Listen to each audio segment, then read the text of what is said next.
Hey guys.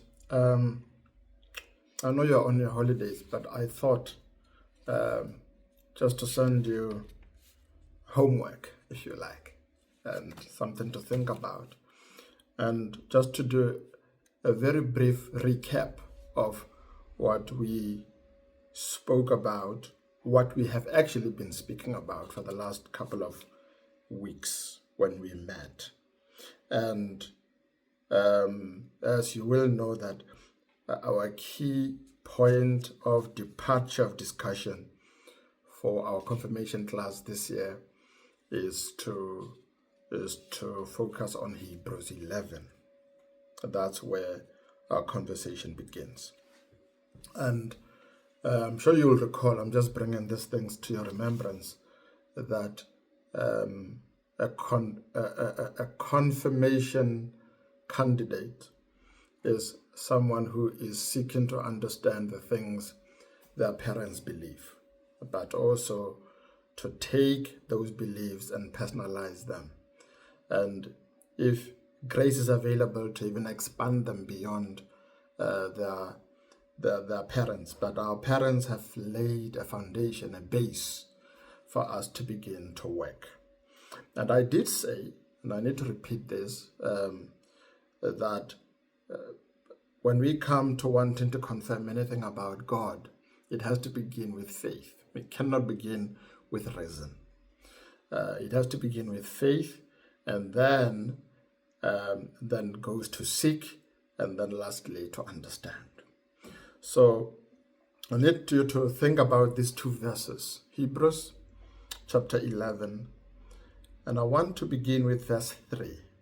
No, actually, I think we should begin with verse 6. Because it says without faith it is impossible to please God.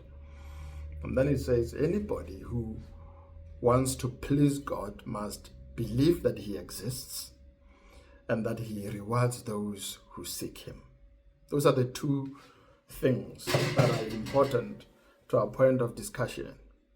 I think even when you do get back, we'll explore those through the lens of Genesis, that God exists, and therefore the question, when we assert that truth, when we make it clear that God exists, is to explore what personality and character is this God. And Scripture gives us the base to begin those conversations, but that God exists.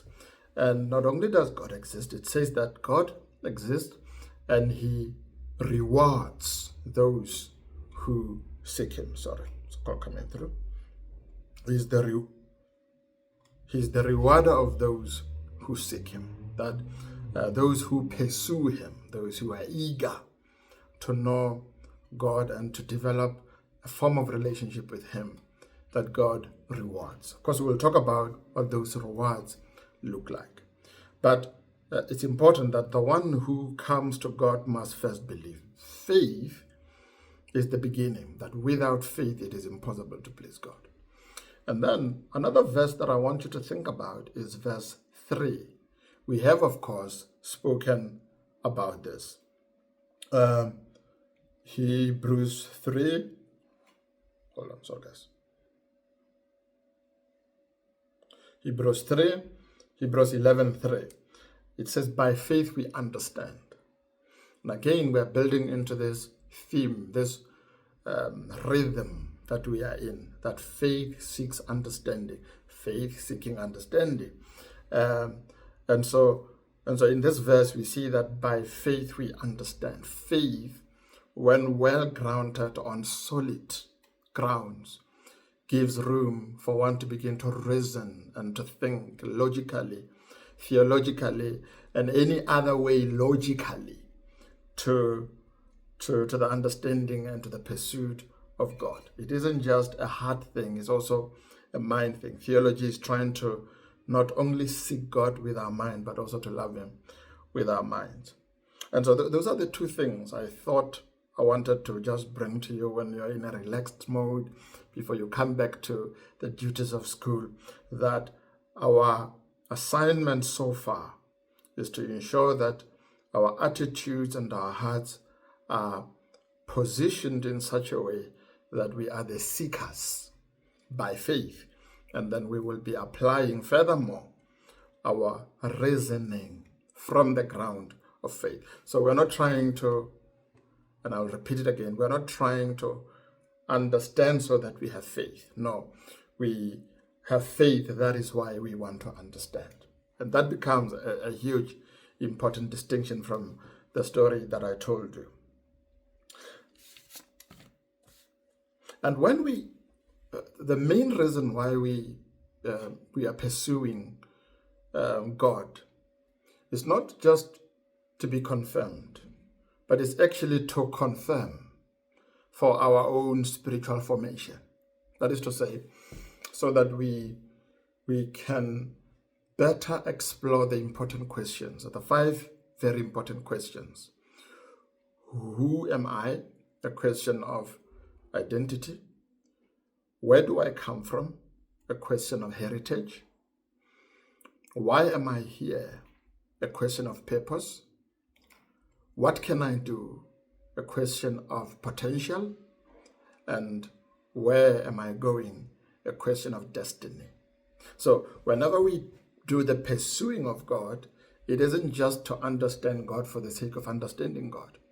It is so that we understand God as the creator, as the one who created everything, so that we can fit ourselves into God's story and begin to answer the questions in our lives. And of course we know, well, you may not know, but you will see that as you explore the questions in light of your faith, and in light of understanding that God is the one who rewards, you begin to notice that the questions begin to expand, not just as a question of who am I? There's a bell coming through. But it isn't just a question of who am I now? It is also a question of who am I in how God created me. And even versus what I have become, I can always lean back to what we spoke about in Genesis so far about God created us in his image and in his likeness, to look like him, to function like him, to operate like him, to look like him, and to see what that looks like. And of course, we are not doing this from our own ability. We also trust that the Spirit of God will be there to interpret these things on a very personal level from each one of your perspectives. So please keep thinking, keep questioning, and I'm looking forward to our next class. Cheers, guys. Let me go do other duties.